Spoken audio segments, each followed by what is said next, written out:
Now अब reproductive जो system हम पढ़ रहे हैं उसमें हमारा नेक्स्ट टॉपिक है that is gametogenesis. Star mark कर लेना बोर्ड एग्जाम के लिए। अभी तक के टॉपिक में आप सीख के आए हैं कि सर मेल रिप्रोडक्टिव सिस्टम क्या है, फीमेल रिप्रोडक्टिव सिस्टम क्या है। अब इस टॉपिक में हम सीखेंगे फर्स्ट स्टेप ऑफ रिप्रोडक्शन, जो मैंने आपको फर्स्ट वीडियो में पढ़ाया था, क्या क्या स्टेप्स होती हैं।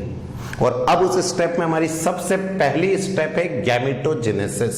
और आप भी समझ सकते हैं हाँ सर सबसे पहले क्या होगा, मेल में और फीमेल में गैमेट का फॉर्मेशन होगा, गैमेट्स बनेंगे, इसीलिए वर्ड हो गया गैमेटोजेनेसिस, गैमेट्स का बनना।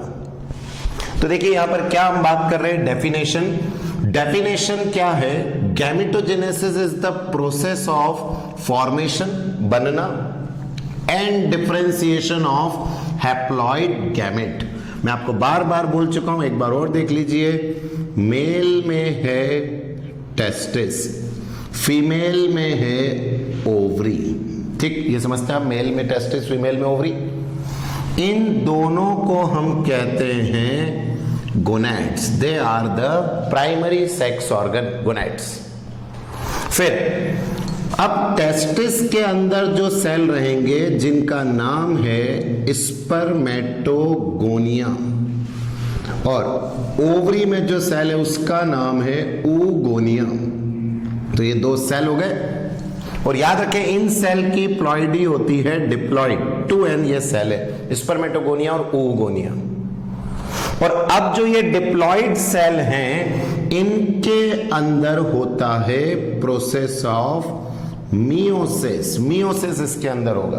और आपको मालूम है मियोसिस से ये 2n नाउ बिकम n, और जो टेस्टिस में बनेगा उसका नाम होगा स्पर्म।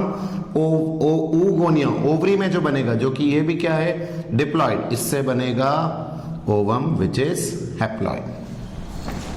तो ये जो प्रोसेस है जिसमें गोनैड्स के अंदर आपके डिप्लॉइड जो सेल हैं उससे हैप्लॉइड सेल का formation is said to be the process of gametogenesis. इसी को हम गैमेटोजेनेसिस बोलते हैं।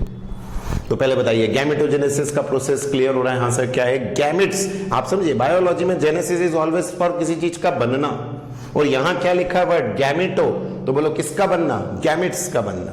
तो सिंपल सा process, what is gametogenesis? Sir ovary में या टेस्टिस में, मेल में टेस्टिस, फीमेल में ओवरी के अंदर डिप्लॉइड सेल से हैप्लॉइड सेल का बनना। और आपको मालूम है फिर ये दोनों हम मिलाएंगे which is said to be fertilization, और वापस डिप्लॉइड ही रिस्टोर हो जाएगी। तो क्या है डेफिनेशन, देखिएगा बोर्ड एग्जाम के लिए very important. Gametogenesis is the process, क्या प्रोसेस है जिसमें होता है formation and differentiation of haploid gametes. ये जो बने sperm ovum, they are haploid gamete.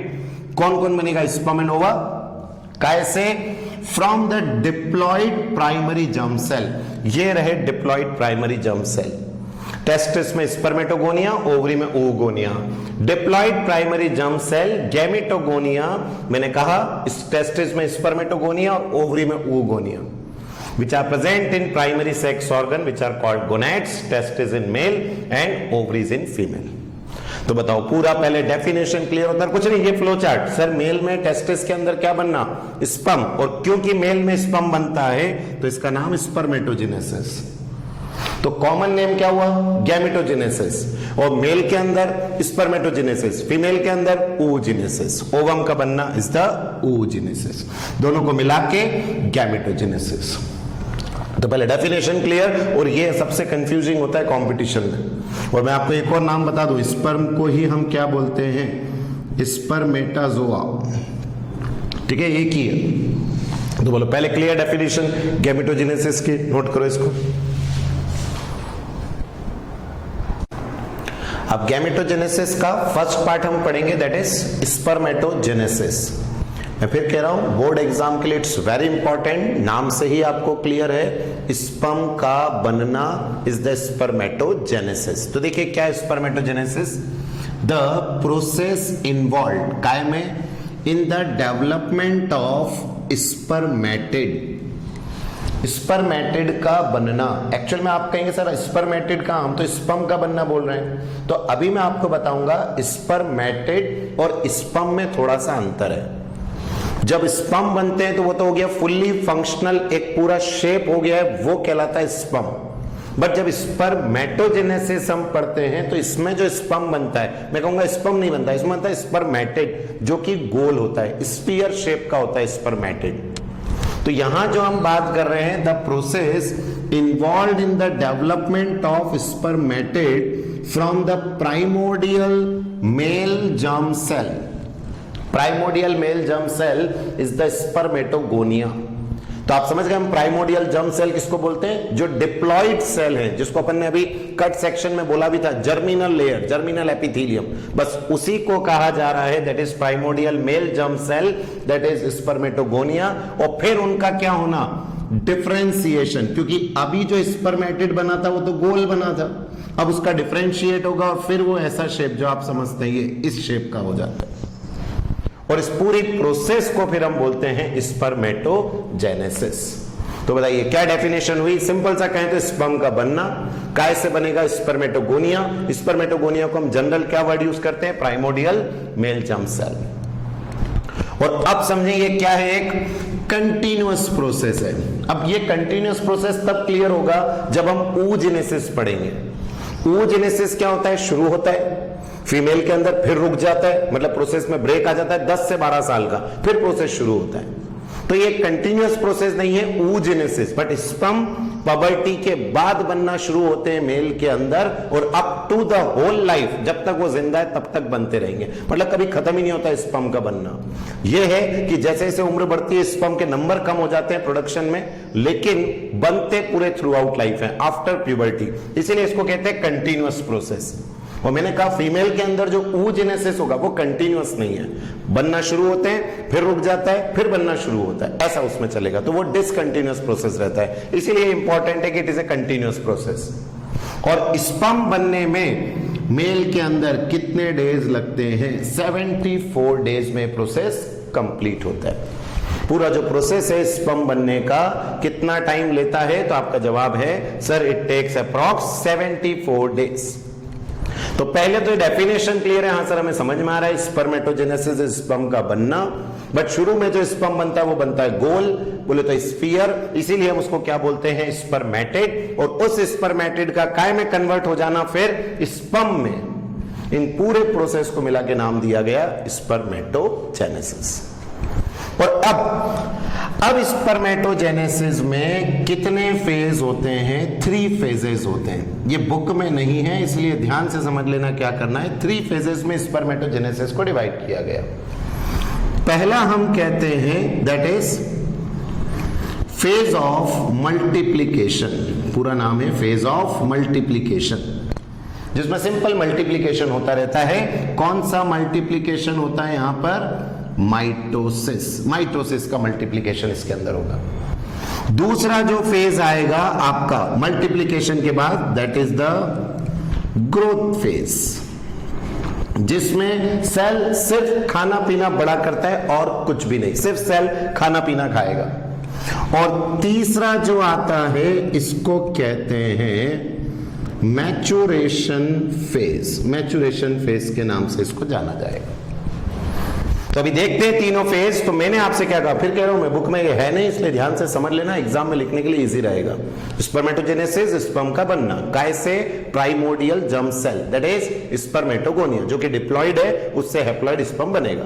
अब ये जो बनेगा इसके पूरे 3 स्टेप है, मल्टीप्लीकेशन, ग्रोथ और मैच्योरेशन। अब देखो इनमें क्या क्या होता है इसको मैं आपको बता रहा हूं एक फ्लो चार्ट से, ध्यान से समझना। टेस्टिस के अंदर एक सेल है, मैंने लिखा 2n, बोलो डिप्लॉइड। टेस्टिस के अंदर एक सेल है 2n, दैट इज डिप्लॉइड। इस सेल का नाम है स्पर्मेटोगोनिया, ठीक है, ये स्पर्मेटोगोनिया, बोलो कौन? प्राइमरी या प्राइमोर्डियल जर्म सेल, ये है स्पर्मेटोगोनिया 2n। अब इस स्पर्मेटोगोनिया में हुआ, अच्छा बताओ, अगर ये स्पर्म बना दे, सपोज इस स्पर्मेटोगोनिया से स्पर्म बन गया, हो गया, लेकिन फिर अगली बार स्पर्म कौन बनाएगा? अगर ये स्पर्म बना देगा तो फिर अगली बार स्पर्म बनाने के लिए सेल नहीं है। इसीलिए ये स्पर्मेटोगोनिया पहले अपने नंबर बढ़ाता है, कौन से? डिवीजन से, माइटोसिस से। तो ये 2n का 2n, फिर 2n और डिवाइड हुआ 2n और 2n, ये माइटोसिस होता गया। और इतना तो आप सबको आता है कि माइटोसिस में नंबर रिमेन सेम। तो 2n से 2n 2n, फिर 2n से 2n 2n 2n 2n, ये चलता रहेगा। This is mitosis. और ये जो पूरा फेज है ये वाला, इसी को हम कहते हैं फर्स्ट फेज ऑफ मल्टीप्लीकेशन। यही फेज ऑफ मल्टीप्लीकेशन है जिसमें सिंपल माइटोसिस होता रहता है, 1 से 2, फिर 2 से 4, ये बनते रहेंगे। और इसका रीजन है सर, अगर यही वाला जो पहला वाला सेल है, अगर बताओ यही स्पर्म बना देता तो अगली बार स्पर्म बनाने के लिए सेल कहां रहते आपके पास? तो हमें तो चाहिए ना कि सर ये अगर स्पर्म बना दे तो फिर अगला वाला भी तो है ना। तो ये था, इसने 2 बनाए, 2 से 4 हुए। अब 4 में से 1 आगे बढ़ता है स्पर्म बनाने के लिए, और ये बाकी 3 फिर वही डिवीजन करते रहते और नंबर बढ़ाते रहते हैं। तो ये जो आगे बढ़ेगा इसको हम नाम देंगे स्पर्मेटोगोनिया। मैं यहां लिखता हूं इसको, ये जो आगे बढ़ेगा इसका नाम देंगे हम spermatogonia type A. Type B जो आगे बढ़ा, जो कौन से फेज में जाएगा? ग्रोथ फेज में, टाइप बी। और ये जो बाकी हैं जो बार बार क्या करते रहेंगे? मल्टीप्लीकेशन, इनको कहेंगे स्पर्मेटोगोनिया टाइप ए। तो समझना, ये वाला कौन सा हुआ फिर? सर टाइप है, क्योंकि ये ग्रोथ फेज में नहीं गया, इसने मल्टीप्लाई किया और नंबर बढ़ाए और नंबर बढ़ाए। तो जो बार बार नंबर बढ़ाते रहेगा वो होगा स्पर्मेटोगोनिया टाइप ए।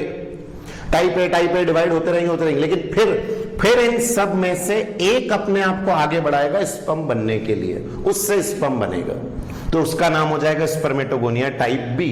और वो एंटर करेगा हमारे सेकेंड फेज में, जिसका नाम है ग्रोथ फेज। ये ग्रोथ फेज में आ गया।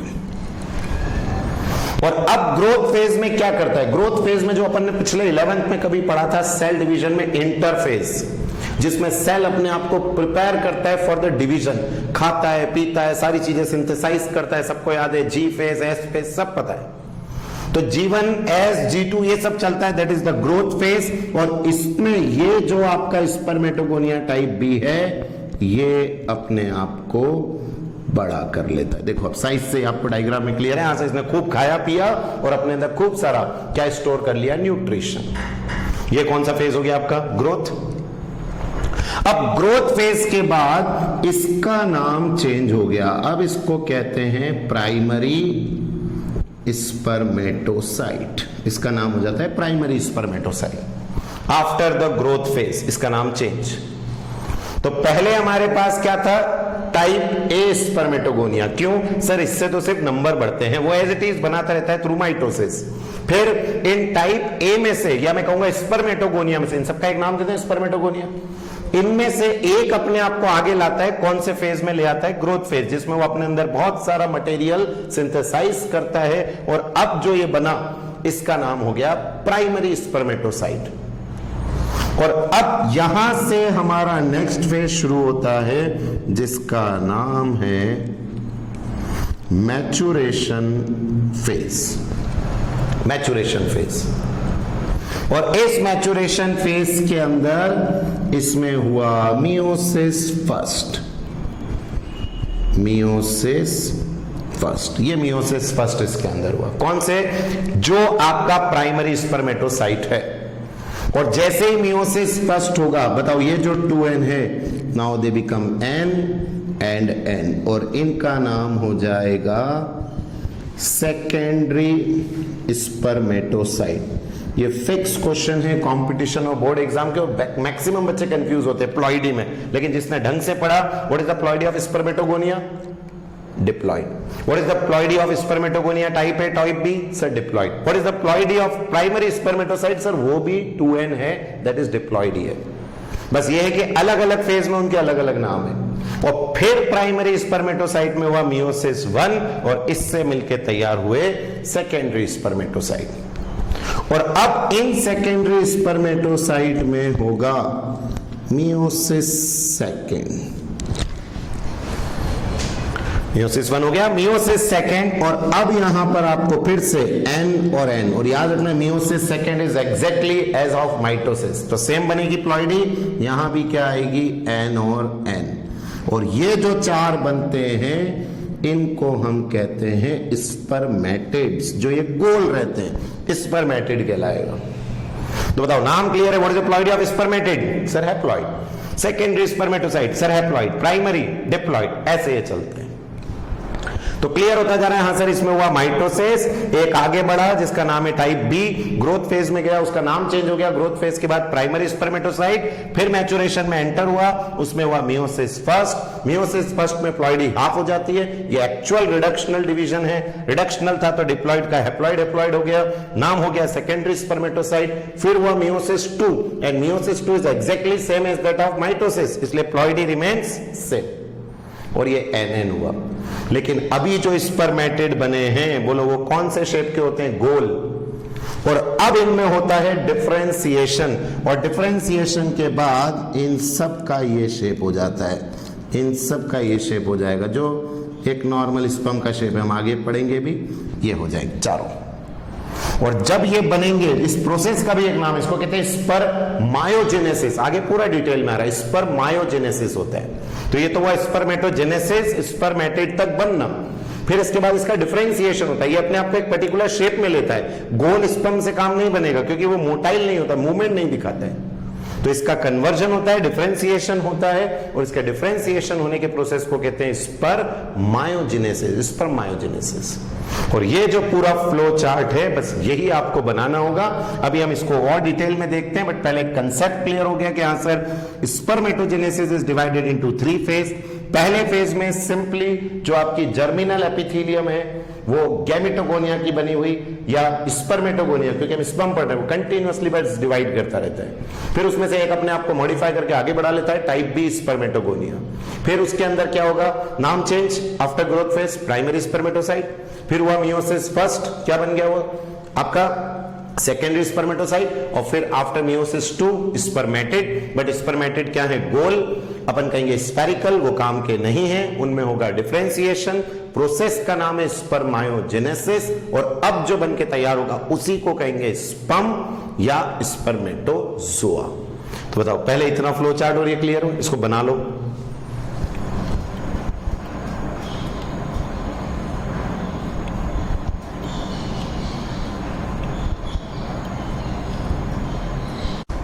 नाउ नेक्स्ट अब देखिए, पूरा फ्लो चार्ट समझ लिया, अब इसका डिटेल पढ़ा आपने पूरा लिया है, सिर्फ वर्ड टू वर्ड समझ रहे हैं। टॉपिक है स्पर्मेटोजेनेसिस, ठीक।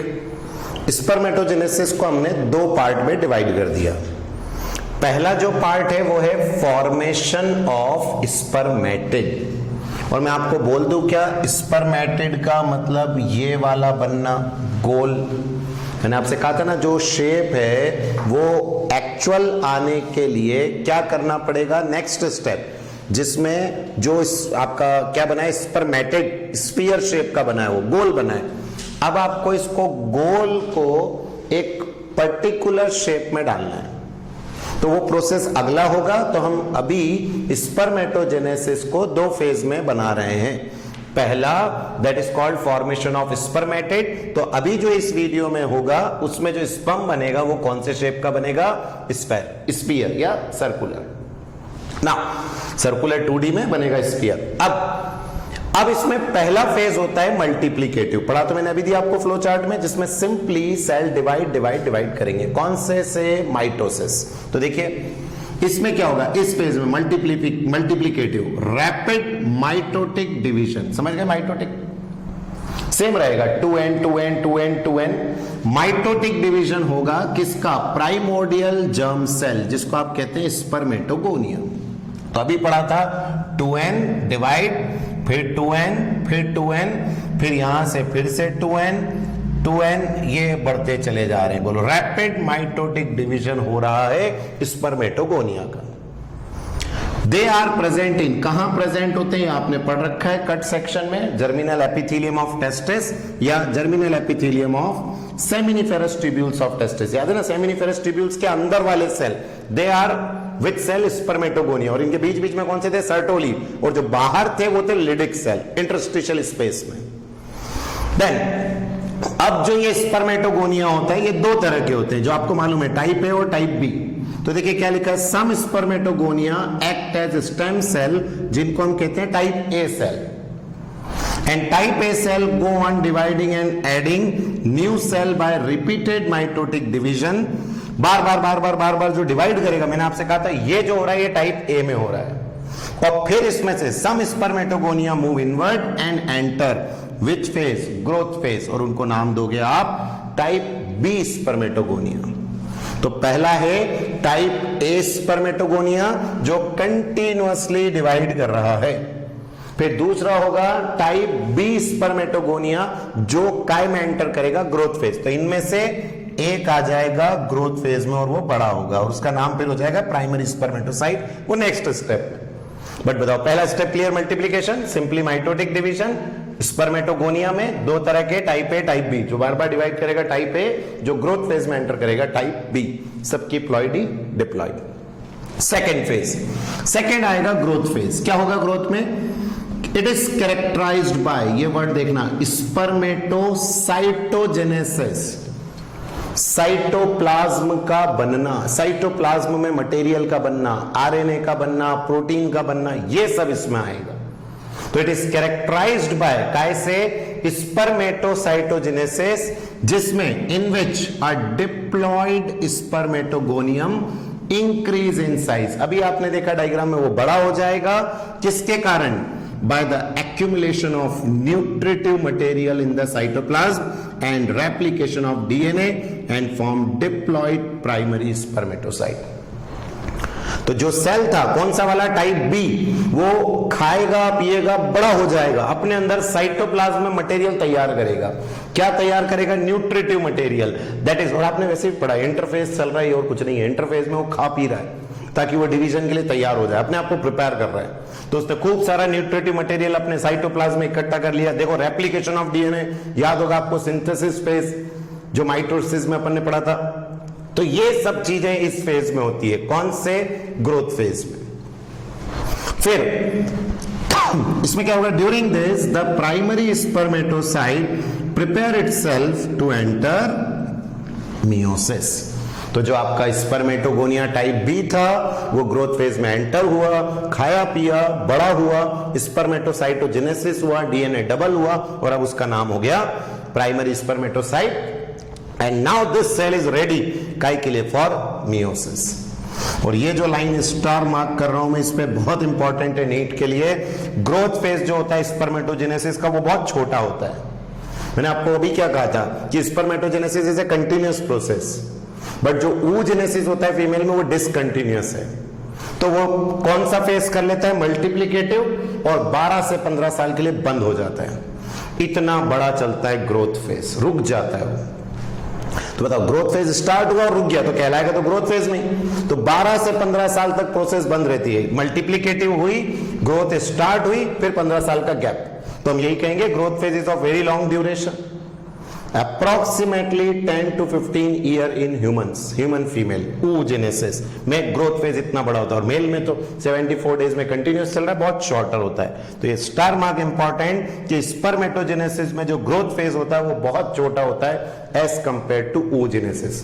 ये पॉइंट और क्लियर हो जाएगा जब हम oogenesis पढ़ेंगे, बट अभी भी ये क्लियर है कि स्पर्मेटोजेनेसिस के दौरान जो ग्रोथ फेज आता है वो छोटा है। oogenesis में भी यही 3 स्टेप होंगी, मल्टीप्लिकेटिव, ग्रोथ और मैचुरेशन। तो यहां जैसा मल्टीप्लिकेटिव वहां भी वैसे ही, बट ग्रोथ फेज में अंतर है, इसलिए हाईलाइट किया गया। क्लियर? देन अब प्राइमरी स्पर्मेटोसाइट बोलो कौन से फेज में एंटर करेगा, मैचुरेशन।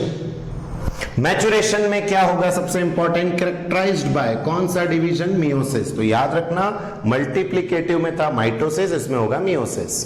फिर मियोसिस के कारण primary spermatocyte undergo meiosis 1 and form 2 haploid cell. 2 haploid cell बनेंगे जिनका नाम है सेकेंडरी स्पर्मेटोसाइट, जिसमें 23 क्रोमोसोम होंगे। तो आप भी जानते हैं ह्यूमन बीइंग की बात कर रहे हैं, डिप्लॉइड में होते हैं 46, मियोसिस 1 हुआ, बताओ 23 हो जाएंगे। और जैसे ही मियोसिस 1 हुआ उसी वक्त, ये भी मेरे को oogenesis में काम आएगा, ध्यान से सुनना, जैसे ही मियोसिस 1 हुआ वैसे ही it is immediately followed by meiosis 2। ऐसा किसमें नहीं होगा? oogenesis में। oogenesis में मियोसिस 1 हो जाता है, मियोसिस 2 होगा नहीं होगा इसका भी कोई भरोसा नहीं होता। लेकिन स्पर्मेटोजेनेसिस में मियोसिस 1 हुआ, उसके जस्ट बाद ही मियोसिस 2 हो जाता है, और जो सेकेंडरी स्पर्मेटोसाइट हैं वो काय में बदल जाते हैं, 2 हैप्लॉइड स्पर्मेटेड, जिसके अंदर 23 क्रोमोसोम है, अगेन हैप्लॉइड। तो गोल स्पर्म बनके तैयार हो चुका है इसके अंदर। तो मियोसिस 1 में primary spermatocyte become secondary spermatocytes, और मियोसिस 2 में secondary spermatocyte become spermatid, and so each diploid spermatogonium produce. तो बताओ 2 से समझना, ये रहा 2n, यहां 2n क्या था? ये प्राइमरी स्पर्मेटोसाइट, इसमें क्या हुआ? मियोसिस। बोलो क्या बने? n और n, इनको क्या कहोगे? Secondary spermatocyte.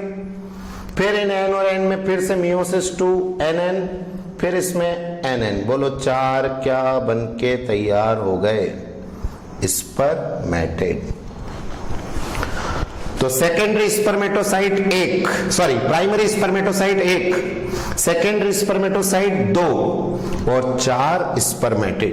बहुत सारे क्वेश्चन इस पे कंपटीशन में क्वेश्चन आता है, जैसे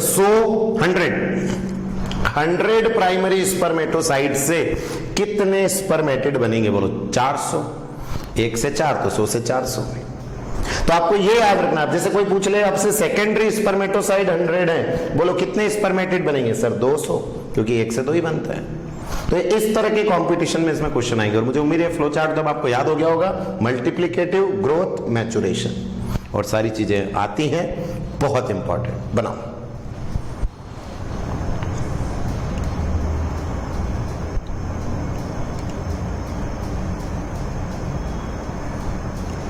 ठीक है, अभी जो पूरा प्रोसेस पड़ा स्पर्मेटोजेनेसिस का, ये आपके एनसीईआरटी बुक का डायग्राम, बोर्ड एग्जाम के लिए स्टार मार्क कर लेना। कट सेक्शन ऑफ टेस्टिस, या टेस्टिस की बजाय मैं कहूं सेमिनिफेरस ट्यूब्यूल। सेमिनिफेरस ट्यूब्यूल पूरी गोल होती है, पूरी गोल। देखो ये यहां डायग्राम बनाता हूं, ये पूरी गोल क्या है? Seminiferous tubule. इसका मैंने छोटा सा हिस्सा कट किया और वो मैं आपको दिखा रहा हूं। ये बहुत छोटा सा हिस्सा, ये वाला, ये रहा, ये छोटा सा हिस्सा कट इसमें से कर दिया, ये हम देख रहे हैं।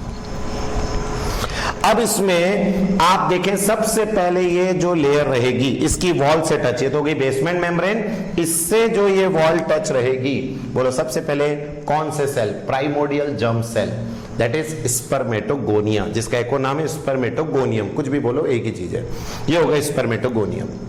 इनके साथ आप देख रहे हैं अटैच्ड कौन से cell? Sertoli cell, nursing cell. इन स्पर्मेटोगोनियम में 2 रहेंगे, टाइप ए, टाइप बी।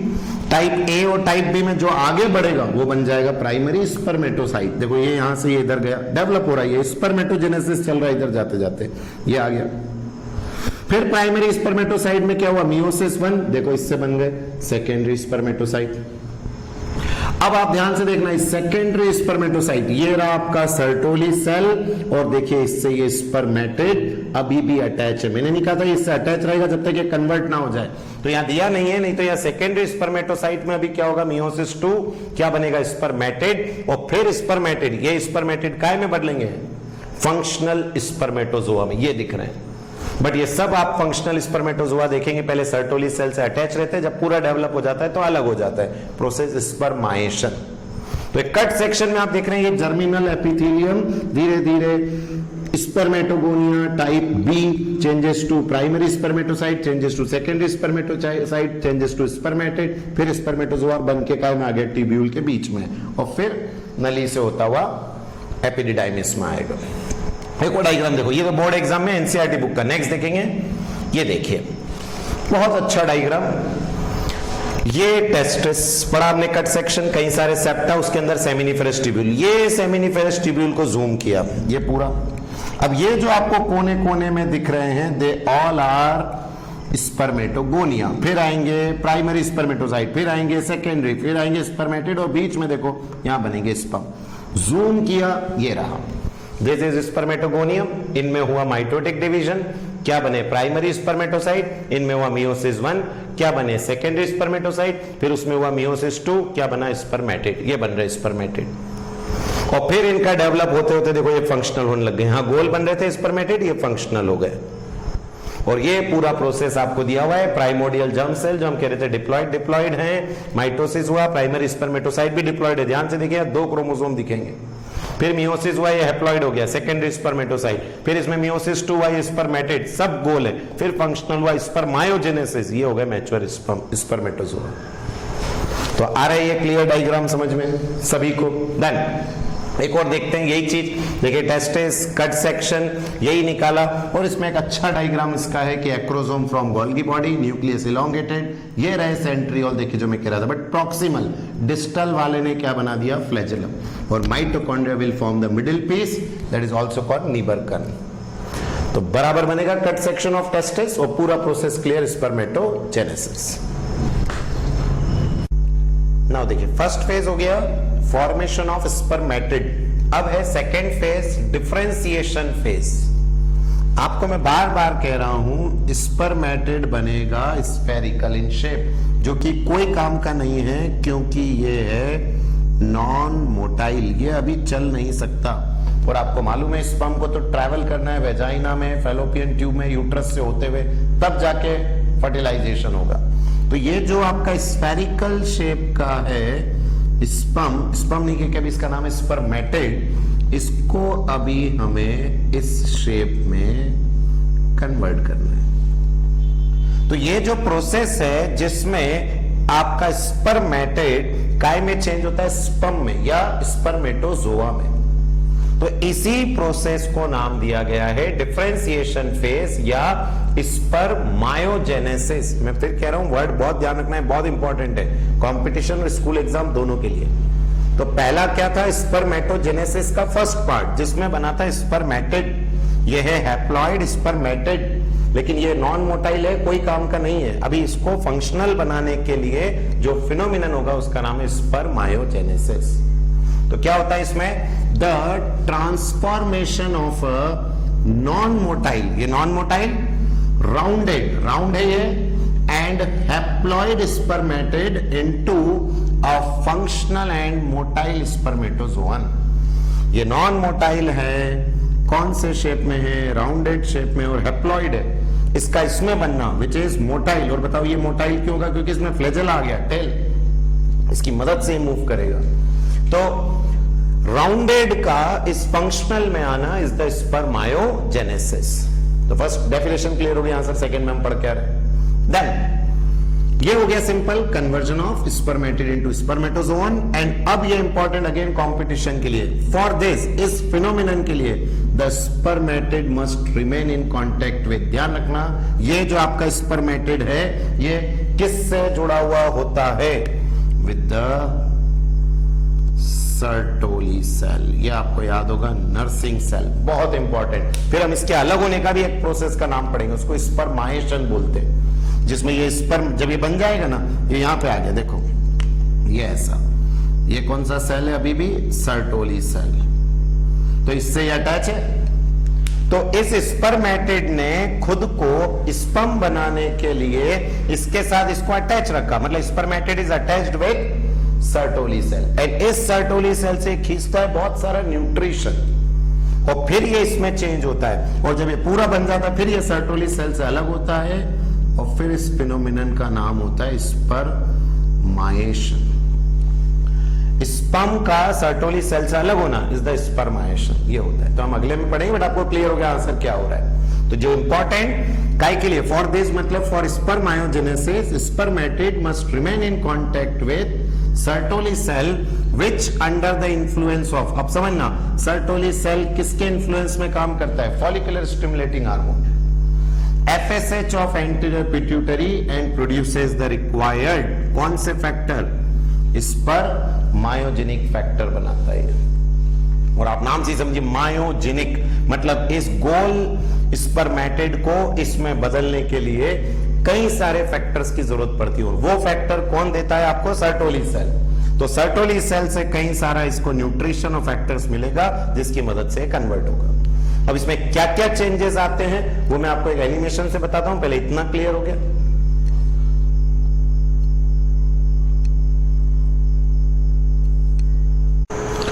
ठीक है, अभी जो मैंने आपको बोला कि स्पर्मायोजेनेसिस होता है एक राउंडेड स्पर्मेटिड का काय में कन्वर्ट होना, मोटाइल स्पर्म में। तो अब इस पूरे डायग्राम को समझना, इट्स वेरी इंपॉर्टेंट, ये आपके एनसीईआरटी बुक में नहीं है। ये देखिए राउंडेड स्पर्मेटिड, स्पर्मेटिड भी राउंडेड है, न्यूक्लियस भी राउंडेड है, ठीक। अब इसमें सबसे इंपॉर्टेंट होता है ये गोल्गी एपरेटस। समझना मैं क्या बोलने जा रहा हूं। ये जो राउंड है, अब ये इस शेप का बनेगा, फुल्ली फंक्शनल स्पर्म। तो इसमें कौन क्या बनाता है ये हमें बहुत इंपॉर्टेंट याद रखना है। तो देखो यहां जो गोल्गी बॉडी रहता है, गोल्गी बॉडी, ये धीरे धीरे देखिए एक नया वर्ड आपको यहां मिलेगा, एक्रोसोमल वेसिकल।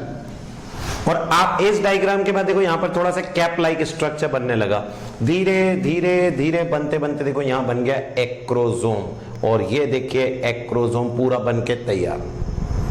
तो आपसे ये नीट और बहुत इंपॉर्टेंट क्वेश्चन है कि स्पर्म में जो ये एक्रोसोम बनाता है ये कौन बनाता है? तो आपका जवाब होगा गोल्गी बॉडी बनाता है। गोल्गी बॉडी बनाएगा एक्रोसोम। तो जो यहां आपके राउंड स्पर्मेटिड में कौन था? गोल्गी बॉडी, ये काय में बदल जाता है, एक्रोसोम में कन्वर्ट हो जाता है। तो फर्स्ट कन्वर्जन क्लियर हो गया। दूसरा है देखिए न्यूक्लियस जो है ये भी राउंड है, धीरे धीरे धीरे धीरे करते करते से इलोंगेट हो गया, देखो खींचा गया है। इस डायग्राम में देखिए थोड़ा खींचा हुआ बन गया। तो ये दूसरा मॉडिफिकेशन हो गया sir, nucleus become elongated. Third जो यहां पर दिख नहीं रहा है माइटोकॉन्ड्रिया, वो देखिए धीरे धीरे करते करते ये देखिए माइटोकॉन्ड्रिया, ये पूरा रिंग बना लेता है। ये जो रिंग दिख रही है, और यहां इस डायग्राम में भी क्लियर है रिंग, ये जो यहां से लेके यहां तक है, इसको कहते हैं मिडिल पीस। मिडिल पीस के नाम से जाना जाता है, इसको नीबरकन भी बोलेंगे। जब हम स्ट्रक्चर ऑफ स्पर्म पढ़ेंगे मैं फिर बताऊंगा। अभी आप समझो स्पर्मायोजेनेसिस क्या है, जिसमें मेन हो रहा है सर गोल्गी बॉडी ने एक्रोसोमल कैप बनाई, that is called tip of the sperm. दूसरा न्यूक्लियस हो गया इलोंगेट, और तीसरा जो यहां माइटोकॉन्ड्रिया था वो बनाता है मिडिल पीस, ये middle piece of the sperm. फिर इसमें जो एक और चीज इंपॉर्टेंट होती है वो ये रही, सेंट्रियोल्स। आपने पढ़ा है, इसमें दो सेंट्रियोल होंगे, एक प्रॉक्सिमल एक डिस्टल। मैंने कहा दो रहेंगे, एक प्रॉक्सिमल और एक डिस्टल। तो एक तो यहां फंस जाता है इस जगह पर, यहां दिया नहीं इस डायग्राम में, वो यहां रहेगा इस जगह पर, यहां पर। और एक जो सेंट्रियोल रहता है वो ये बनाता है, that is called its tail, flagella. Flagella बनाने का काम करता है। और याद करिए हमने 11th में सेल में पढ़ा है, सेंट्रियोल का रोल यही होता है, it helps in the formation of tail, या कहें सीलिया और फ्लैजेला बनाने के काम आता है। तो यहां पर ये फ्लैजेला में कन्वर्ट होता है। तो अब मुझे उम्मीद है आपके दिमाग में क्लियर हो गया होगा व्हाट इज स्पर्मायोजेनेसिस। एक गोल स्पर्मेटिड का एक फंक्शनल स्पर्म में चेंज हो जाना इज स्पर्मायोजेनेसिस, जिसमें कौन कौन बदलेगा sir? Golgi body will form acrosome, nucleus get elongate, mitochondria will form middle piece, दो सेंट्रियोल है प्रॉक्सिमल और डिस्टल, जिसमें एक यही रहेगा प्रॉक्सिमल वाला, और distal will form the tail या फ्लैजेला। क्लियर? देखो एक और डायग्राम इसमें फिर से देखिए। फर्स्ट पहले गोल है स्पर्मेटिड, स्पर्मेटिड में न्यूक्लियस भी गोल, माइटोकॉन्ड्रिया और developing acrosomal cap from Golgi body. ये देखिए यहां बनी और बनी और बनी यहां पर, और ये बन के तैयार, एक्रोसोम कैप बन के तैयार। न्यूक्लियस देखो धीरे धीरे इलोंगेट इलोंगेट इलोंगेट, और ये पूरा इलोंगेट हो गया। थर्ड माइटोकॉन्ड्रिया बनते बनते बनते देखो मिडिल पीस में आ गया माइटोकॉन्ड्रिया। और जो आपका क्या था यहां पर, दैट इज द माइक्रोट्यूब्यूल्स, जो काय से बन रहे थे? सेंट्रियोल। ये देखिए सेंट्रियोल, और यहां दिया नहीं प्रॉक्सिमल, और ये डिस्टल ने क्या बना दिया? टेल। तो ये जो प्रोसेस है जिसमें गोल स्पर्मेटिड चेंज हो गया functional sperm, is said to be spermiogenesis. ठीक है, डायग्राम आपने देख लिया अभी स्पर्मायोजेनेसिस का। अब देखिए क्या क्या हो रहा है, the different changes which occur during spermiogenesis में। फर्स्ट मैंने पहला का स्टार मार्क, जो कि है फॉर्मेशन ऑफ एक्रोसोम। अभी आगे भी आपको इसका यूज होगा, एक्रोसोम की मदद से ही स्पर्म ओवम में जाएगा। तो मैं इस एक्रोसोम का यूज करूंगा फर्टिलाइजेशन के लिए। तो अभी समझना क्या है, फॉर्मेशन ऑफ एक्रोसोम किसके बाद? मतलब किससे होगा वो? Through Golgi body. बार बार रिपीट कर रहा हूं, नीट का क्वेश्चन है, गोल्गी बॉडी से ही एक्रोसोम बनता है। दूसरा, न्यूक्लियस का क्या हुआ था? Elongation and condensation of nucleus, nucleus थोड़ा खींचा गया था, हेड में देखा ना शेप के according. Third, separation of centriole, कौन से? प्रॉक्सिमल अलग और डिस्टल अलग। आपको मालूम है दो तरह के, दो सेंट्रियोल होते हैं, पेयर ऑफ सेंट्रियोल, दोनों अलग अलग हो जाएंगे। प्रॉक्सिमल तो वहीं रहेगा, डिस्टल जाके टेल बनाएगा। देखिए third. Fourth, formation of axial filament, that is called tail. Tail बनाने वाला कौन है? नीट के लिए ध्यान रखेंगे, डिस्टल सेंट्रियोल टेल बनाएगा। प्रॉक्सिमल वाले का मैं यूज करूंगा ड्यूरिंग जाइगोट फॉर्मेशन, तो जब जाइगोट बनता है ना तब काम आता है प्रॉक्सिमल, मतलब आफ्टर फर्टिलाइजेशन इसका रोल आएगा। तो जाइगोट में जो डिवीजन होता है 1 से 2, 2 से 4, 4 से 8, वो ये करवाता है प्रॉक्सिमल सेंट्रियोल। अगेन नीट के लिए बहुत इंपॉर्टेंट। तो distal will form the tail, proximal will help in cleavage, बोलते हैं हम उसको। जाइगोट का डिवीजन क्लीवेज में मदद करेगा। फिर डेवलपमेंट ऑफ माइटोकॉन्ड्रियल स्पाइरल, अभी आपने देखा था जिसको मैंने नाम दिया था मिडिल पीस, माइटोकॉन्ड्रिया से वो बनेगा around the upper part of filament, वही टेल के अपर पार्ट में जिसका नाम हो गया middle piece. Then differentiation of limiting membrane and formation of flagellum, वही फ्लैजेला बन के तैयार हो गया है, और जो अनयूज्ड कंपोनेंट है वो सब डीजनरेट हो जाएंगे, खत्म हो जाएंगे।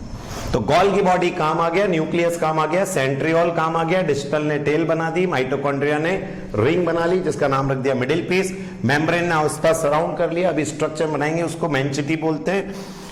फिर बचे हुए जो रह गए वो सब खत्म हो जाते हैं, डीजनरेट हो जाते हैं। और आफ्टर, ये स्टार मार्क अगेन, वैसे तो ये सभी इंपॉर्टेंट है, आफ्टर देयर मैच्योरेशन, बताओ अभी स्पर्म कैसे अटैच है? आप कहेंगे सर सर्टोली सेल से। अब सर्टोली सेल से उसने क्या लिए? स्पर्मायोजेनिक फैक्टर, जिसकी वजह से चेंजेस हुए। अब तो तैयार हो गया स्पर्म, अब वो सर्टोली सेल से डिटैच हो जाएगा और मूव करेगा एपिडिडाइमिस की तरफ। तो ये जो होता है आफ्टर देयर मैच्योरेशन, स्पर्म बन गए, स्पर्मेटोजोआ डिटैच फ्रॉम, कहां से डिटैच हो रहा है? सर्टोली सेल से, and the process is called spermiation. तो 3 वर्ड हो गए, spermatogenesis, spermiogenesis, spermiation. And the released sperm are stored in, काय में स्टोर्ड हो जाते हैं वो? Epididymis for up to 1 month, 1 महीने के लिए एपिडिडाइमिस में रहते हैं। और मैंने जब आपको स्ट्रक्चर पढ़ाया था ह्यूमन रिप्रोडक्टिव सिस्टम मेल का, तो मैंने कहा था एपिडिडाइमिस हेल्प्स इन मैच्योरेशन, ये बहुत इंपॉर्टेंट है। तो ये स्पर्माइएशन के बाद 1 महीने तक एपिडिडाइमिस में वो जाके स्टोर होते हैं, और वहीं पर उनको क्या मिलती है? मोटेलिटी। अगेन नीट का question, where the sperm will achieve the motility? जवाब क्या होगा? In the epididymis. तो बताओ एपिडिडाइमिस का फंक्शन और क्लियर हो गया जो पहले पढ़ा था कि it helps in maturation of sperm, ये मैच्योरेशन में मदद कर रहा है। तो बताओ पहले इतना पार्ट क्लियर है ना? अब ये भी अगेन बोर्ड एग्जाम के लिए बहुत important, what is the function of Sertoli cell. अब इतना पढ़ते पढ़ते सबको ये तो याद ही हो गया कि sir Sertoli cell are the nursing cell, इनका दूसरा नाम ही नर्सिंग सेल है क्योंकि ये नर्सिंग में मदद करते हैं। What is nursing? नरिशमेंट करना। What is nourishment? Nutrition provide करना। तो प्रोवाइडिंग, पहला तो point of attachment of spermatid, spermatid को अटैच करने में मदद करता है, ये सबसे important, providing nourishment to the spermatid. And third, what it secrete? Spermiogenic factor for differentiation of spermatozoa from spermatid. ये वो फैक्टर निकालता है जिनका नाम देखिए स्पर्मायोजेनिक फैक्टर, जो स्पर्म गोल स्पर्मेटिड को स्पर्मेटोजोआ बनाने में मदद करते हैं। तो बताओ क्लियर रहेंगे फंक्शन? अटैचमेंट, नरिशमेंट और क्या सिक्रीट करना? स्पर्मायोजेनिक फैक्टर्स। तो क्लियर है कि हाँ सर फंक्शंस क्या हैं, कैसे प्रोसेस हो रहा है, क्या क्या चेंजेस हो रहे हैं, पूरा फ्लो चार्ट और ये सब नोट करो।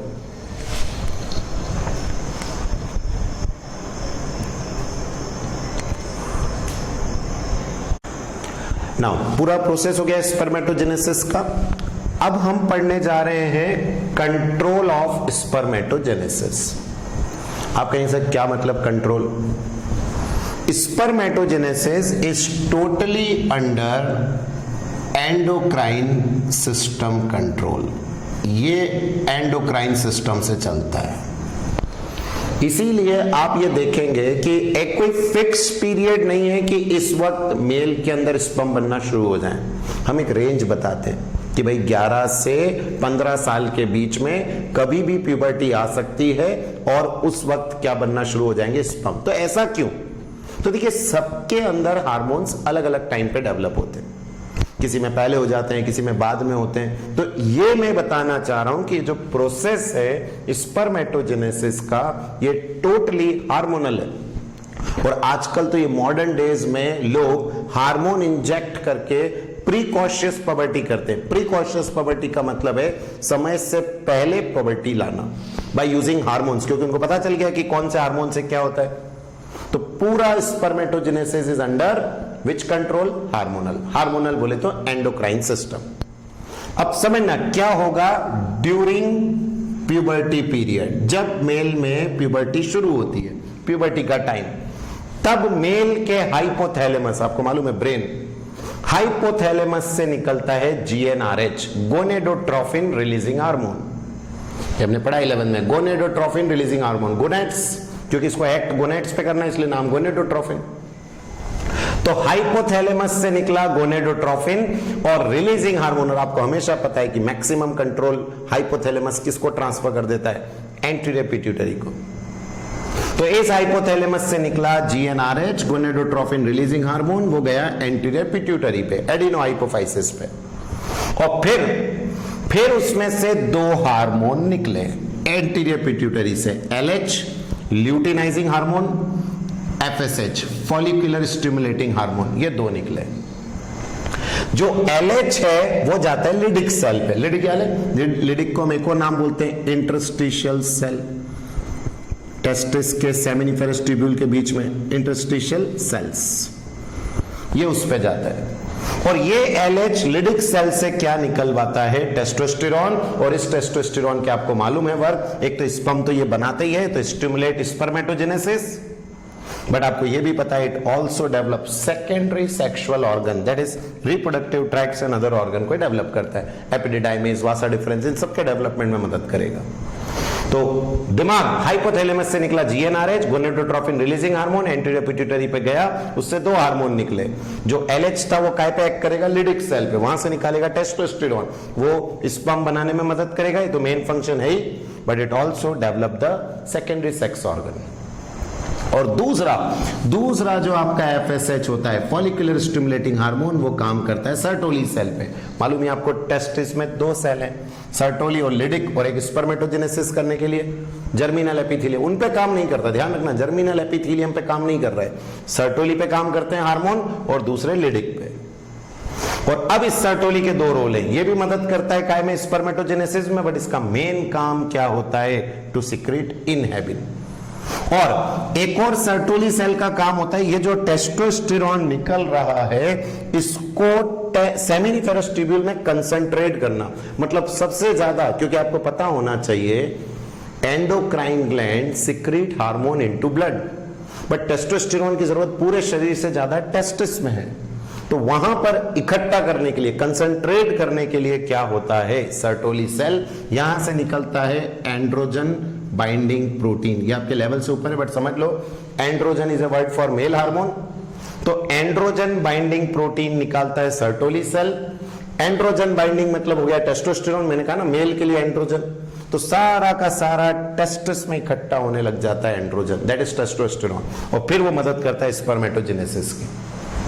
और ये नीट का क्वेश्चन इस सर्टोली सेल से, अब क्या हो गया? बहुत सारा टेस्टोस्टेरॉन हो गया, बहुत सारा। तो आपको पता है एंडोक्राइन में पढ़ा है अपन ने, कोई भी हार्मोन ज्यादा होता है तो नेगेटिव फीडबैक चलता है।